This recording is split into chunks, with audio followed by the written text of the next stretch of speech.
friends, welcome to your tarot reading and your what you need to know for the new moon in Taurus on May 7th. My name is Natasha, also known as Nurse Natasha. If you're new here, welcome. If you're old here, welcome back. We're also going to tap in a little bit into the astrology of the week of May 6th through the 12th. Usually I do weekly astrology forecast tarot readings and yoga classes on my channel, but when there's a new moon or full moon, I do full yoga classes and full tarot readings and kind of energy check-ins for those things, because that's kind of the biggest thing happening astrologically this week, is the new moon in Taurus on May 7th. So we're going to talk a little bit about that, what it entails, and just kind of the general energy of the week. And then we're going to check in with the tarot and see what the vibes are. So again, I'm going to tell you what you need to know for this new moon in Taurus. And then we're going to check in with the cards. This is a collective reading, so I set the intention that, you know, it finds who it needs to find. If you found your way here, congratulations, you're part of the collective. Yeah, we're going to kind of get into it. I'm going to tell you about this new moon in Taurus while I shuffle this deck. This is actually the new moon tarot, which again, it is the new moon in Taurus. I haven't used this deck in a while. It has this gold kind of edging to it. It's really cool. But yeah, we're going to use this deck and I'm going to shuffle while I tell you about this new moon in Taurus. So it is on May 7th. Now we have the Sun, Venus, Uranus, and Jupiter also in Taurus. And especially the Jupiter and Venus in Taurus, those are both very prosperous placements. You know, Jupiter is our planet of expansion and kind of success and fortune, and Venus is our planet of like love and beauty, and both of those being in Taurus, like Venus is ruled by Taurus, or Taurus is ruled by Venus, and it is just a very good placement for bringing the manifestations that are in our kind of spiritual, emotional, mental realm into the physical, right? The Taurus energy is very physical. It's very material. You know, I feel like if we look at kind of the stereotypes of the zodiac, Taurus gets the stereotype of being like very like material and liking their creature comforts and their material things, which I love about Taurus because I'm also that way. I'm a Leo moon, you know, I like the lavish, extravagant stuff, you know, and it's that kind of energy with Venus and Taurus and Jupiter in Taurus. And we also just had that Uranus, Jupiter in Taurus conjunction, and that energy is also being kind of activated under this new moon in Taurus. And it's just this very positive energy for manifestation. We know new moons in general are about manifesting, and in the sign of Taurus, with the Sun in Taurus, Venus in Taurus, Uranus in Taurus, Jupiter in Taurus, all things in Taurus, it's a pretty good energy. So I definitely would be manifesting. This is a great time to do manifestation work, abundance spells, road opening spells, anything that gets you closer to bringing your manifestations, your goals, your wishes, your dreams into the physical realm is what you should be doing under this new moon in Taurus.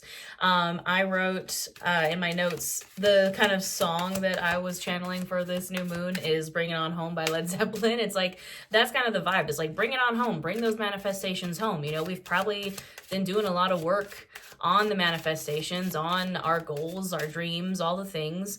And this is the time to really bring it into the physical. And how do we do that? We, you know, you can do, again, manifestation spells, abundance spells. Taurus in the body rules the throat, the vocal cords, the neck. So this would be a great time to speak those manifestations into existence, like say them out loud. I just got like blinded by the sun reflecting off the foil on this tarot deck. Speaking them into existence, writing them down, right? Anything that kind of grabs it from like the more immaterial realm and brings it into the physical. So speaking it out loud brings it into the physical realm. Writing it down brings it into the physical realm. Doing something or taking action on one of your goals, wishes, dreams, manifestations brings it into the physical realm. You know, we're trying to bring it from being just like a concept, a dream, into reality. That's like the theme of this new moon. Yeah, I wrote down bring it down to earth, into the physical. Taurus in the tarot rules the Hierophant. He is the Pope with the tarot. And, you know, that card, while it is about kind of tradition and institutions like religion and government and things like that, it also is a card of marriage. It is also a card of the connection between the divine. You know, if we think about like the Pope or like a priest or whatever, it's like the connection between the divine and the physical, or the spiritual and the physical. And that's, again, kind of bridging that gap between the two things. So bringing those things that are in the spiritual divine kind of realm into the physical, so we can have them, so we can have those manifestations, you know? That's kind of what it's all about. That's pretty much it. I would just be doing manifestation work under this new moon in Taurus. I do have, I'm already throwing cards, a Moon Magic Guided Journal if you want some journal prompts around manifestation and things for the new moon. I also do live workshops here in my YouTube membership for every new moon and full moon, so we'll be doing a live manifestation workshop for the new moon in Taurus this week. All you have to do is hit that join button on my channel and you'll be in our online coven here on YouTube. I think that's pretty much it. Let's get into this tarot reading. The last thing I will say is I do host Witchcraft and Wellness retreats in Salem, and I just launched my 2025 dates. They're already selling fast. If you want to come with me to Salem and just do all the things witchcraft and wellness and have a retreat in an in-person coven with really wonderful people, it's very inclusive, very accessible. We do yoga, we do aura photography, we do private tours of Salem, we have a zodiac dinner, we do all kinds of stuff. If you are interested in coming and joining me in Salem, the link will be in the description box below, as well as all my other offerings if you'd like to come with us on retreat. I'm already sold out for 2024 and like halfway sold out for 2025. So if that is something you've been wanting to manifest to do, I would jump on it. My manifestation, I'm speaking it out loud, that they all sell out soon. And yeah, let's get into it. So we already had, wow, we already had 3 cards pop out, and I'm not entirely mad about it. We have Death, the Wheel of Fortune, and the Knight of Swords. And this is a really interesting deck. I love the kind of desert alternative vibes of the Death card. And then again, we have the Wheel of Fortune, which I think is really interesting. It's a moon phase, it's a cycle, you know, Wheel of Fortune is all about cycles. And we have the Knight of Swords here. Now, I think it's very interesting that we have the Death card coming out first, because I really think, and it kind of almost has like a moon kind of happening back here. And we just had our last full moon was in the sign of Scorpio. Death is ruled by Scorpio. And I think that that was really, you know, that was our final stage of the transformation that eclipse season brought. It was kind of the butterfly after the cocoon that was eclipse season. You know, eclipses are just portals that put us where we need to be, and we ended eclipse season, and that full moon in Scorpio was kind of the almost like the closing point of that, and that's coming up here. So it's like, that's the old, like, it's done, it's over with. There's no more, ain't nobody got time for that, right? It's time for a new cycle. The Wheel of Fortune, the wheel is turning. Like, you know, the Wheel of Fortune is a card of a change in fortunes. It is a card about, you know, the cycles in life that we go through. And to me, coming after the Death card, it's a new cycle. It's a new beginning. We also have the Knight of Swords, you know, the Knight of Air. He's the lightning ponies, probably one of the fastest knights, him and the Knight of Wands. And it's very quick energy. I think in this case, it's kind of like, almost like don't move. You know, the thing about Taurus is kind of like a slow and steady wins the race sort of energy, and the Knight of Swords is like the not that. And it's interesting that there's like a deer and a snake, and it's kind of that energy of like the tortoise and the hare. Like, you know, you don't need to have everything right now. It's better for it to kind of go slower, for, you know, those manifestations to kind of come in over time. So it's like, don't rush it. Don't rush that new beginning. Don't rush that new cycle with the Wheel of Fortune. Like, you're just coming out of the Death energy. So we don't want to be too quick about it. You know, I have one of my favorite readers that I watch here on YouTube, Minnow Pond Tarot, talks about this Jupiter and Taurus and Uranus and Taurus vibes is very like, it's not favorable for like get rich quick schemes. It's more of like long-term expansion and success. And the Knight of Swords is like that kind of get rich quick, get success quick scheme. And it's like, that's not the energy. Taurus is the sign of stability and security. It's very root chakra energy. It's like, we want to build something that lasts, to build something sustainable. So, you know, Temperance is the bottom of the deck. Focus on balance, peace, harmony. Again, Temperance is the card of Sagittarius, and I feel like it's like the advice to give a Sagittarius is like, slow down, calm down. As a Sagittarius rising, like, slow down a little bit. Like, you know, let's see what else we got here. Yeah, Six of Swords, absolutely. Moving on to calmer shores, a transition. Also a card of like moving traveling. You know, traditionally the Six of Swords is somebody getting into a boat and going onto another island, and it's like, what are you taking with you? What are you leaving behind? You know, moving on. Moving on from that old cycle, from, you know, we already had the death, now it's time for the rebirth, now it's time for that wish come true. Nine of Cups. This is one of my favorite cards in the tarot. The Nine of Cups is the card of wish fulfillment. Again, that wish come true energy. Again, that manifestation energy. The wish coming true is the physical the physical sign of your manifestation showing up, right? Like if your wish actually came true, it is your manifestation showing up in the physical realm. So, you know, I love to see it. King of Pentacles, there you go. The King of Pentacles is a very Taurus card. On the traditional King of Pentacles, there is a bull. Here it's like a deer or elk or, you know, whatever with the horns. But the King of Pentacles is the king of earth. He's the king of abundance. He is also the king of like safety and security and stability. Like he has worked very hard to get to where he is, and now his abundance kind of goes off without a hitch, if that makes sense. Like he's put these like systems and things in place that like the abundance just flows naturally because he's worked so hard to get there. You know, the Taurus energy, it's not, and the new moon and the manifestation energy, again, it's not that like Knight of Swords, just boom, you're gonna get it just by thinking it. Like, I wish that's how manifestation worked. A lot of people will teach you like the law of attraction, like if you just believe, it'll come true. And it's like, okay, but what about like capitalism? Like, dude, that's not how manifestation works. You do have to go and do the things. You do have to work hard for the manifestations to come through. It doesn't just happen. You know what I mean? All right, we're gonna clarify with the Cozy Witch Tarot deck. This is one of my favorite decks by one of my favorite people, Amanda Lovelace, and I just feel like it has the Taurus vibes. Like Taurus is like the cozy vibes. It's also like a fall themed, autumn themed deck. You know, we got our pumpkin spice lattes and kind of like the fall vibes on here, and I feel like, you know, we're halfway to Halloween. Why not? It's a very grounded, earthy energy to me. So we're going to clarify with that. We already have the Chariot at the bottom of the deck. It says, you'll never get anywhere if you keep standing still. Absolutely. Like I said, this is the time to make the move on the manifestations, my friends. This is time to like get her done, you know?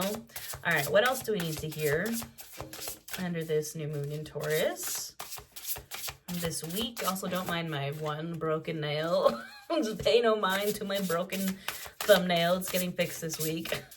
I have had to move my best friend into my place. I've had to move my mom out of my place, so my nails were the sacrifice of the moving gods. All right, Chaos Mode said, not today. So we'll go ahead and pull the old-fashioned way. Who's that at the bottom of the deck? Ooh, good luck charm. Is this like a bonus card? That's nice. I didn't realize that this deck had like a bonus card, and it's, unless this is supposed to be the Wheel of Fortune, because it is card 10. So I think that in this deck, the Wheel of Fortune, card number 10, says good luck charm. What did I say? Wheel of Fortune, good luck, a change in fortune, you know? And in this deck, it literally says good luck charm. If nothing seems to be going your way, cast a spell. Absolutely, I think that you should absolutely be doing spell work under this new moon in Taurus. Abundant spells, look at that. Ace of Pentacles at the bottom of the deck. It says, wow, what an abundant opportunity. And I love the wood. The carved like pentacle out of wood. This is like absolutely Taurus earth energy. Yeah, I love that. Wow. I like that this deck has, I haven't really used this deck that much, so I like that it has kind of different cards in it. And there's the Chariot again. Look, y'all just watch me shuffle this deck and the Chariot is here yet again. Get moving. Like, you know, here it's like a person getting on their bike and riding. You know, sometimes it's an actual chariot. I've seen it depicted as like a motorcycle. And again, it's the contrast between like the Knight of Swords energy and the Chariot. It's very similar forward movement type of energy, but the Chariot is movement with a plan, like movement with a direction. Like it's focused energy forward. The Knight of Swords is more like chaotic air energy. Like, I'm just moving because I gotta go. And it's like, no, the Taurus earth energy of like having a goal, of having focused, like grounded, even though, you know, you're moving forward, it's there's a purpose behind it, if you will. And wow, the Tower, that's so nice. You know, normally I don't enjoy the Tower, but with all these other cards, you know, we got good luck charm, 9 of Cups, the Chariot, all these wonderful cards. With the Tower, I'm not that mad about it. It says, get ready, things are about to get shaken up. And here it's like a treehouse being struck by lightning. You know, again, the Tower is catastrophe, but I think in this case, with all these other really wonderful cards around it, it's like, yeah, things are going to get shaken up when you start moving forward. And isn't that what we want, right? Isn't that the dream come true of like if our manifestations actually came down to earth and we were actually able to manifest and change our life? Things are going to get shaken up, right? You're going to change your life. You know what I mean? I'm not that mad about it. Who's coming out with the Tower? Yeah, Two of Swords, indecisive witch. Wake up. What is it that you truly want? So perhaps the Tower is only going to come if you're stuck. And sometimes that's the best thing, is for the Tower to happen when you don't know what to do or where to go, or you're just super stuck and you're not doing anything. You're in that analysis paralysis, right? That's the Two of Swords, that indecisive witch. She's stuck between one way or another. The Tower sometimes comes to force you to move. Like if you are stuck because you just cannot make a decision and you're just kind of going through the what ifs in your brain and you can't get your brain to shut off and you're just like, what if that, what if this, what if that, this, the Tower's going to come and be like this. Like lightning's going to strike your Tower and you're going to be like, oh, okay, I guess I got to go that way because this other way is on fire. You know what I mean? I'm not that mad about it. We have the Ten of Wands here. Why make things so much more difficult than they need be, is what it says on this card. Ten of Wands is a card of burnout. However, you know, you can see here even in this card, she's like carrying these candles. It's very like folly. We got like the pumpkins going on. And she's carrying these candles into her house. And traditionally the Ten of Wands is like a dude that has been carrying these wands up a hill to his home at the top of the hill. And the thing about the Ten of Wands is like, yeah, you're burnt out, but you're at the top of the hill about to bring these things into your home. Like you've made it. You know, tens are like the end of a cycle. So like, yeah, you might be dead, but you did the thing. You did the thing. And that's kind of, if that's what's holding you back with the Two of Swords, if that energy of like, it's a lot of work. It's a lot of work, and it literally says on this card, why make things so much more difficult than they need to be? It's kind of, I feel like, also saying work smarter, not harder. There might be a different way to get, you know, if you're, again, stuck in this Two of Swords of like this way, that way, this way seems hard, this way seems also hard. Maybe there's a third. It's like maybe the secret third thing that's like actually not that difficult, you know? Four of Wands, family is whoever makes you feel the most safe and comfortable being you. I love that. It says a place to hang your witch hat. I love this deck so much. It's so inclusive and beautiful. But the Four of Wands is a card of safety, security, and stability. It is that root chakra energy. You know, it is two wands on either side, forming kind of this like archway. It is also a card of marriage. But the Four of Wands is home. Who do you want there with you? Community. It is balance. It is stability. It is foundation. And that is, again, the vibes of this new moon in Taurus. We'll get like 3 more, you know. Six of Wands, you're kind of a big deal, so start acting like it. The Six of Wands is a card of victory. I like that in this card, it's kind of encouraging you to like step up into your power and kind of lead the way. Be, you know, step into that kind of victory energy. Five of Cups, spilled tea isn't the end of the world. Yeah, if there's anything that is constantly holding us back, it is the Five of Cups. It is the stalker card here on my channel. If you're in my membership, if you've just been watching my readings, this card almost always comes up. It's the card of getting stuck in your grief of the things that you've lost, of the things of the past, that they're just not there anymore, or they're not bringing you joy anymore. It's literally crying over spilt tea in this card, in the traditional tarot, crying over spilt wine. But the thing is, that wine, that tea, whatever it is from the past, literally doesn't even serve you anymore. Like, it's like literally you're crying over it and you're like, I don't even want it anymore, but it still makes me sad that I lost it. Like, stop it. Get some help. Let it go. Three of Wands. Put yourself out there and you'll be rewarded one way or another. Yes. Like, move on. Move on from the Five of Cups, from the things that you don't have anymore, that, yes, you can cry over them forever. And, you know, I think you should definitely cry over them and, like, release them and let them go. But that's it. Like, you don't need to get, like, you're gonna get stuck. That's also probably why you get stuck in the Two of Swords. You get stuck in the analysis paralysis because you're too busy hanging on to the old. We started this reading with the Death card. The old is done. Like, the old is done. It's time to make space for the new. All right. The last thing we're gonna do is we are going to pull some of these they're kind of like oracle cards, but it's honestly more of a kind of a, what's the word I'm looking for, magic 8-ball sort of deck. It's from Threads of Fate. It's one of my favorites, but it kind of answers yes or no questions. So if you would like to think of a question that you would like a yes or no answer to, I'm going to pull a couple cards. We might get some mixed messages, but it also has some really interesting cards as well. I don't know, I love this little deck. So if you want to think of some yes or no questions, and I also encourage you to like look at when you ask a yes or no question, or when you kind of ask the cards, should I do this or should I do that, or things like that. Sometimes the answer you get, even if it's not the answer you want, can tell you more about what you need to do. So for example, if you're flipping a coin, right, and it's like heads this, tails that, and you flip the coin and you get heads and it's saying yes, and you're actually like disappointed about that on the inside, you're like, oh, I wanted it to say no. Then you have your answer. It's not the answer that the coin gave you, but it's the answer that answer made you feel, right? Does that make sense? I'm kind of rambling here, but it's like if you get a no and you're like disappointed, then maybe the answer is yes, if that makes sense. So what do we need to know for this new moon in Taurus?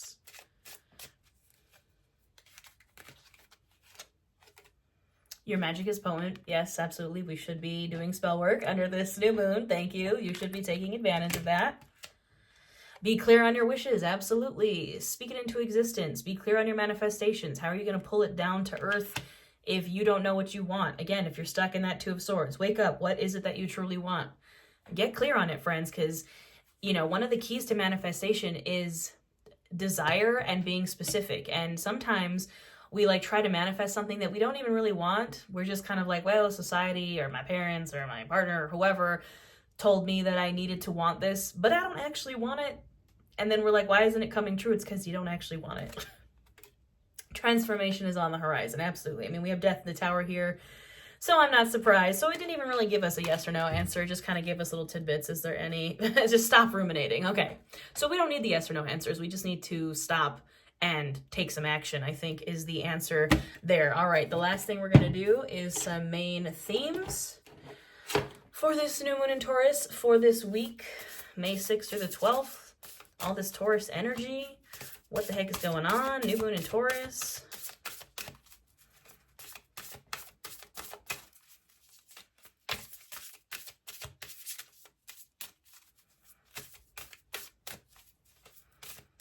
Nope, Chaos Mode said not today. Home. Yeah, Taurus is a very home-y sign. It's like, get grounded. That's what home says to me. Focus on, again, we had the Four of Wands. What makes you feel at home? It says family, whoever is makes you feel the most safe and comfortable being you. That is home. Again, I feel like it's that really foundation, security, safety kind of vibes. Like root chakra, again, that home energy for sure. Fire. Ooh, and that's the thing. Earth and fire are kind of opposite energies, right? The earth is grounded. The earth is, again, the kind of material, physical, slower energy. The fire is the faster fire, you know, wands type of energy. And it's like, we need a mixture of both. Again, it's what I was saying about like the Chariot versus the Knight of Swords. Like, we want that fire, but with a direction, but with a grounding, not just like that air energy of like no direction or focus. Like, there has to be a balance of both. New life, absolutely. Look at that. We've been talking about it. We've had the Wheel of Fortune here twice. New life, transformation is on the horizon. New things are coming, my friends. New cycles, courage. Sometimes you do need the courage to go and do the things, to actually go bring your manifestations into this world. A lot of the times we are our own worst enemy when we're trying to manifest stuff, because we're scared, because we're like, but, and I tell this to my clients all the time, is like, a lot of people think that they're afraid of failure, but I would counter that with, you're probably actually afraid of success, because if you were actually to succeed, that means you actually have to do the dang thing. And that's terrifying. So we do need a little courage when we're trying to get our manifestation on. And would you look at that? There's the new moon card. New moon in Taurus. That's pretty much all I have to say about that. And there's that air energy. You know, I was talking about it, and I think that in this case is more like fuel to the fire. We have fire and air here as the elements. And it's like, maybe you do need to add some fuel to your fire. If you feel like you're too grounded, if you feel like you're too, again, stuck in that Two of Swords, can't make a movement forward, maybe you do need some Knight of Swords energy. It kind of depends on what you're going through and your energy, but stay grounded, stay in that earth energy, have a focus. If you need a little bit of chaos and air and fire in your life to just get moving, just make sure there is a focus. All right, my friends, I think that's all I got here. I think this is a really wonderful reading. I also, again, will have a yoga class for this new moon in Taurus on my channel here as well. And if you'd like to do a live workshop with a really awesome online coven, hit that join button, come on down, join my YouTube membership here. We do live tarot, live yoga, live new moon and full moon workshops. And again, if you'd like to come join me in Salem for a witchcraft and wellness retreat, those are available for 2025 now. So everything that I offer, I have personal readings, I have witchcraft and wellness courses, ebooks, all the things will be linked in the description box below. And of course, I put out free classes literally every week, and free tarot readings and free astrological forecasts and all the things here on my YouTube channel for free. So if you enjoy that, hit that subscribe button. And I think that's it. I'll see you lovelies next time.